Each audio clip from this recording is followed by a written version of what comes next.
കർണാടകയിൽ സിദ്ധരാമയ്യ സർക്കാരിൻ്റെ പ്രതികാര നടപടി.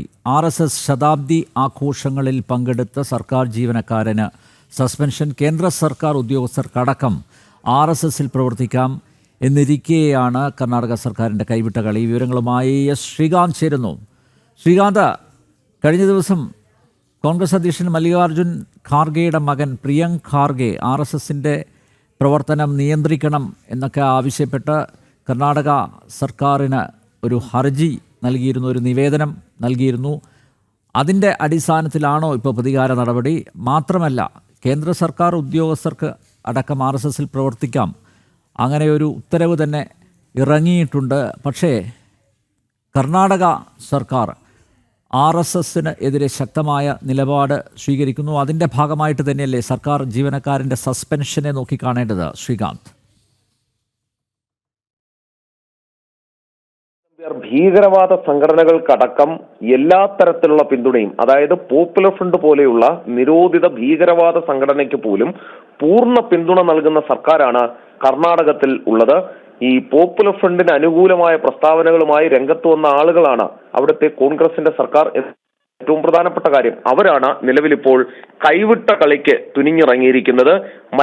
മല്ലികാർജുൻ ഖാർഗെയുടെ മകൻ, ഈ മല്ലികാർജുൻ ഖാർഗെയുടെ മകനെ പുറം ലോകത്തിന് തന്നെ അറിഞ്ഞു തുടങ്ങിയത് കർണാടകയിൽ കോൺഗ്രസ് അധികാരത്തിൽ വന്നൊരു ക്യാബിനറ്റ് മന്ത്രിസ്ഥാനം കിട്ടിയപ്പോഴാണ്. നേരത്തെ പി ചിദംബരത്തിന്റെ മകൻ കാർത്തി ചിദംബരം പോലെ ഒരു വ്യക്തി മാത്രമാണ് ഈ പ്രിയങ്ക് ഖാർഗെ എന്ന് പറയുന്നത്. പ്രിയങ്ക് ഖാർഗെ കർണാടക രാഷ്ട്രീയത്തിൽ സ്വാധീനമുണ്ടാക്കുക ലക്ഷ്യമിട്ടാണ് ഈ RSS വിരുദ്ധ പ്രസ്താവനകൾ നടത്തുക, നിവേദനങ്ങൾ നൽകുക തുടങ്ങിയ ഈ പൊടിക്കൈകൾ പയറ്റുന്നത്. അതിന്റെ ഭാഗമായി നൽകിയ ഹർജിയെ തുടർന്നാണ് ഇപ്പോൾ ഒരു ഗവൺമെന്റ് ഉദ്യോഗസ്ഥനെ കർണാടക സർക്കാർ സസ്പെൻഡ് ചെയ്തിരിക്കുന്നത്. RSSന്റെ ശതാബ്ദി ആഘോഷങ്ങളിൽ പങ്കെടുത്തു എന്നുള്ളതാണ് കുറ്റം. സിർവാറിലെ താലൂക്ക് പഞ്ചായത്ത് ഡെവലപ്മെന്റ് ഓഫീസർ പ്രവീൺ കുമാറിനെയാണ് സസ്പെൻഡ് ചെയ്തത്. ഒക്ടോബർ 12-ന് ലിംഗസുരുവിൽ നടന്ന RSS ശതാബ്ദി ആഘോഷത്തിൽ പങ്കെടുത്തു എന്നുള്ളതാണ് ഇദ്ദേഹത്തിനെതിരെ ചുമത്തിയിരിക്കുന്ന കുറ്റം. ഇതിൽ നിന്നും വ്യക്തമാകുന്ന ഒരു കാര്യം, സിദ്ധരാമയ്യയും അതോടൊപ്പം പ്രിയങ്ക് ഖാർഗെയും ചേർന്ന് മറ്റൊരു ഗ്രൂപ്പ് കോൺഗ്രസിനുള്ളിൽ കർണാടകത്തിൽ രൂപപ്പെട്ടിരിക്കുന്നു എന്നുള്ളതാണ്. DK ശിവകുമാറിന്റെ നേതൃത്വത്തിലുള്ള മറുചേരി അവിടെ മുഖ്യമന്ത്രി സ്ഥാനത്തിന് വേണ്ടി അവകാശവാദം ഉന്നയിക്കുമ്പോൾ അതിനെ വെട്ടുന്നതിന് വേണ്ടി സിദ്ധരാമയ്യ പ്രിയങ്ക് ഖാർഗെയെ കൂടി ഒപ്പം ചേർത്തിരിക്കുന്നു. അതിന്റെ ഒരു ഭാഗമായി വേണം RSS വിരുദ്ധ നീക്കങ്ങളെ കാണാൻ. വലിയ കൈവിട്ട കളിയിലേക്കാണ് ഈ അതോടൊപ്പം മല്ലികാർജുൻ ഖാർഗെയുടെ മകനും പോകുന്നത്. ശ്രീകാന്ത്, നമ്മൾ നേരത്തെ കണ്ടതാണ് DK ശിവകുമാർ ഗണഗീതം പാടുന്നത്, അല്ലേ?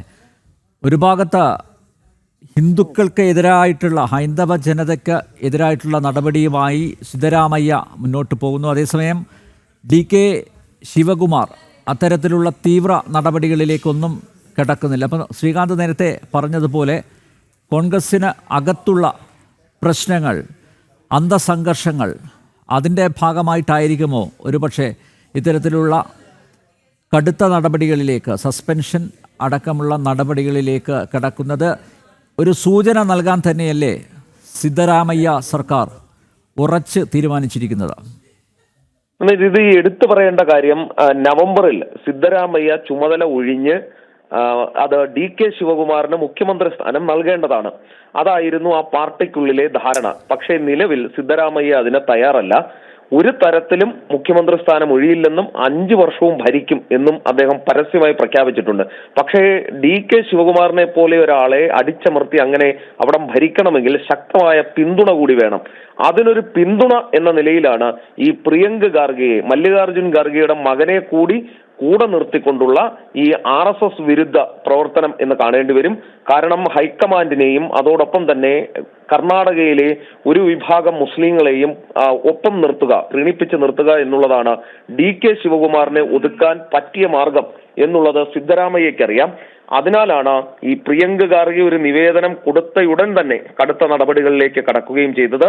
സിദ്ധരാമയ്യയ്ക്ക് ഒരൊറ്റ ഉദ്ദേശമേ ഉള്ളൂ, അത് RSSനെതിരെ എന്തെങ്കിലും ചെയ്യണം എന്നുള്ളതല്ല, തന്റെ മുഖ്യമന്ത്രി കസേര സംരക്ഷിച്ച് നിർത്തണം എന്നുള്ളതാണ്. ഒപ്പം തന്നെ ഈ പ്രിയങ്ക് ഖാർഗെക്ക് ജീവിതത്തിൽ ഒരൊറ്റ ലക്ഷ്യമേ ഉള്ളൂ, 4 ആൾ അറിയണം എന്നുള്ളത്. കർണാടകയിൽ ആ രാഷ്ട്രീയത്തിൽ ഒന്നുമല്ല, ദേശീയ രാഷ്ട്രീയത്തിൽ ഒന്നുമല്ല, ദേശീയ അധ്യക്ഷന്റെ മകനാണെന്ന് കൂടി ഓർക്കണം. അതിന് RSSനെ ഉപയോഗിക്കുന്നു എന്നുള്ളതാണ്. രണ്ടുപേരും പരസ്പരം സഹായിച്ച് കർണാടക രാഷ്ട്രീയത്തിൽ DK ശിവകുമാറിനെ കോർണർ ചെയ്യാനുള്ള നീക്കമാണ് ഇപ്പോൾ നടക്കുന്നത്.